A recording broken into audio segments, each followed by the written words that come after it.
a 3 horas de TV por dia a partir dos 2 anos de idade. Isso dá 1.000 horas num ano. Dos 2 anos de idade até aos 7, quando ela formalmente vai ser alfabetizada, ela assistiu 5.000 horas de televisão. Ela viu noticiário, ela viu propaganda, ela viu filme pornográfico, ela viu novela, ela viu filme de violência, ela viu atentado às torres de Nova York, ela viu o jogo do Palmeiras, todo tipo de horror que você pode imaginar. Já pensou?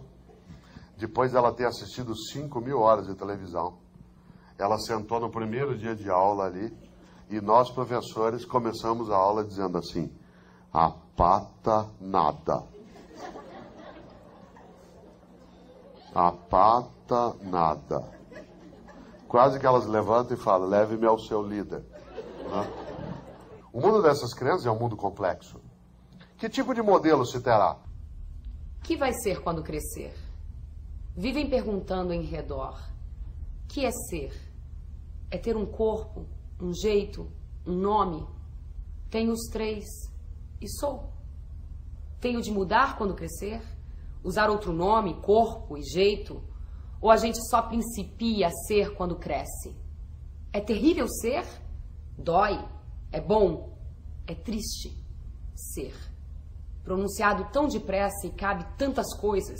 Repito: ser, ser, ser, que vou ser quando crescer? Sou obrigado a... Posso escolher? Não dá para entender. Não vou ser. Não quero ser. Vou crescer assim mesmo, sem ser. Esquecer. Quero eu ser como meu pai? Aliás, meu pai diz assim: você precisa trabalhar, trabalhar é importante, só o trabalho é que torna alguém digno. Mas ele vê, às vezes, o pai entrando em casa no final do dia do trabalho, dizendo assim: eu não aguento mais aquele trabalho. Se eu pudesse, eu pôr uma bomba naquilo, explodia tudo. Se eu pudesse, eu sumia. Siga-me. Quem é teu líder? Ou ela vê a mãe. Olha que coisa. Vê a mãe reclamando. Mas a mãe reclama, o pai reclama, mas diz assim: eu não aguento mais essa vida. Por que eu fui ter filho? Claro, você diz assim: mas isso mães sempre falaram.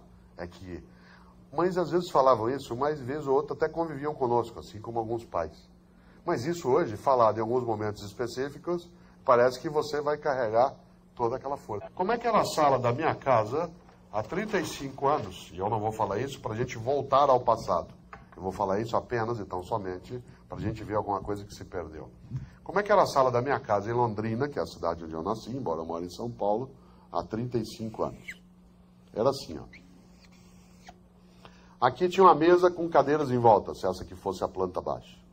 E sabe o que a gente fazia nessa mesa? Se eu contar, você que é mais jovem não vai acreditar. A gente almoçava. Não sei se você sabe o que é isso. A gente almoçava. Aliás, almoçava e jantava. Pais e filhos se encontravam, tomava bronca, dava risada, aprendia no começo sem saída, ouvia história da família. O pai às vezes era autoritário, mas convivia. Como toda convivência, tinha conflito. Aprendia a não pegar bife com a mão, nem batata frita, não pegar o último. E assim por diante. Aqui nessa parede, minha mãe tinha uma guarda-louça, que São Paulo chama de cristaleira, né? Onde a gente guardava, ela guardava tudo que tinha ganho no casamento para usar num dia especial, que nunca chegou, né? E que com o tempo ela foi distribuindo para filho, neto, etc. Aqui tinha uma área de circulação, a minha família de formação católica, aqui tinha um altarzinho com a imagem de Nossa Senhora. Aqui tinha uma poltrona, aqui tinha outra, aqui tinha outra, aqui tinha a cadeira de balanço do meu pai com o rádio. Se eu contar, você não vai acreditar. As poltronas ficavam de frente umas para as outras. Sério. Sabe por quê? Porque a finalidade é que as pessoas se vissem. Aliás, sabe o que a gente fazia à noite? Se eu contar, você não acredita. A gente conversava. Vizinho era bem-vindo. Outro humano era bem-vindo. Quando o outro humano chegava, a gente se alegrava. Porque outro humano era uma possibilidade de uma vida. Crianças se animavam quando o outro humano chegava. O vizinho chegava, porque ele contava história, trazia novidade. Hoje, parênteses, outro humano é um transtorno. Aliás, você diz assim: olha, eu quero ir para casa hoje à noite, quero chegar lá, não quero ver ninguém, falar com ninguém, encontrar com ninguém. Muita gente diz isso, inclusive. Vocês vão ver uma coisa, tá? Eu estou aqui com vocês durante 10, 12 anos trabalhando, convivendo, mas vocês vão ver uma coisa: se eu ganhar sozinho na cena com acumulada. Se eu ganhar 20 milhões de reais na cena acumulada, eu sumo. Nunca mais vocês vão me ver. Essa expressão é uma expressão que vai sendo ouvida. Você sabe que tem gente que, na época que tinha blackout, não os produzidos, a CPFL não tem responsabilidade, claro. Mas quando houve aquela série de blackouts ano retrasado, lembra você?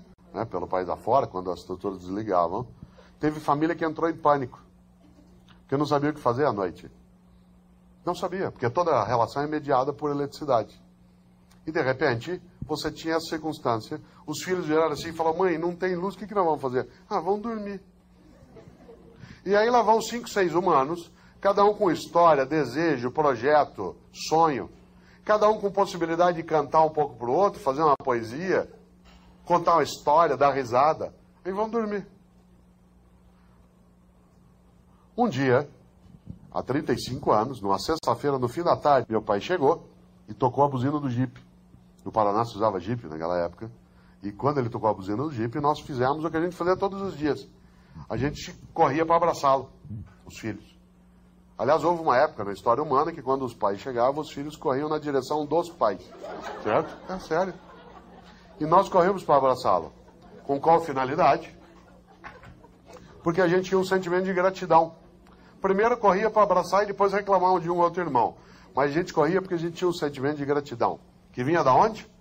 Do fato de que ele trabalhava e nos sustentava. Hoje, atenção, no mundo da criança, a ideia de gratidão ela é muito escassa. Inclusive porque ela é assim no mundo dos adultos. Raramente se ouve a palavra obrigado. Tudo é obrigação sua. Tudo você devia ter feito. Agora, cuidado, hein? Eles não nasceram prontos. Como ninguém nasce pronto, tem alguma coisa estranha aí no meio. Alguma coisa nós somos construindo nas relações que os contaminou também.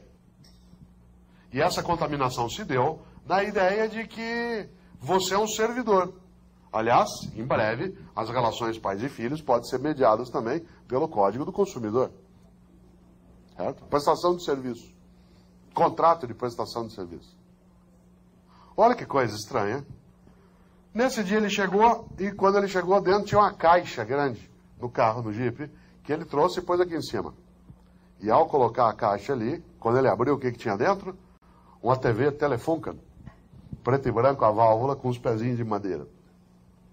Você nunca deve ter visto uma dessas, senão você não estaria aqui. Tá? Olha que coisa interessante. Nesse dia, a partir desse dia, a nossa vida mudou. 3 grandes mudanças aconteceram. A primeira delas, a Secretaria de Esportes informa, sai de Nossa Senhora Aparecida, entra a TV bem aqui, ó. Bem nesse canto. Segunda mudança, as poltronas ficaram de frente para o aparelho. Terceira mudança, a gente não conversou mais. Aliás, não podia, não devia. Vizinho passou a ser mal-vindo. Outro humano passou a ser mal-vindo. O outro humano chegava, a gente continuava às vezes com o aparelho ligado. Aí eu olhava para o vizinho, olhava para a TV, olhava para ele, dali a pouco ele também estava assistindo televisão. Quando eu dava 9 da 2, ele vai embora. Ah, fica aí, é tão gostoso quando você vem. Cuidado, hein? Não estou falando de uma coisa que pareça frouxa. Foram alguns laços que foram esgarçando no tempo e que as crianças foram crescendo, também habituadas com essa possibilidade de não precisar ter relações intensas ou duradouras, ou algo que permita que você precise maturar essa relação. Cautela. Esta possibilidade de desmontagem da capacidade de convivência e especialmente da possibilidade de nós indicarmos a própria noção de criança como sendo aquela que tem a sua maior força no lúdico, na ludicidade. Ou seja, a possibilidade de fruir, de aproveitar. E fruir e aproveitar como criança significa, entre outras coisas, a possibilidade nessa fruição de nós conseguirmos conviver com outras gerações. O que é extremamente prazeroso.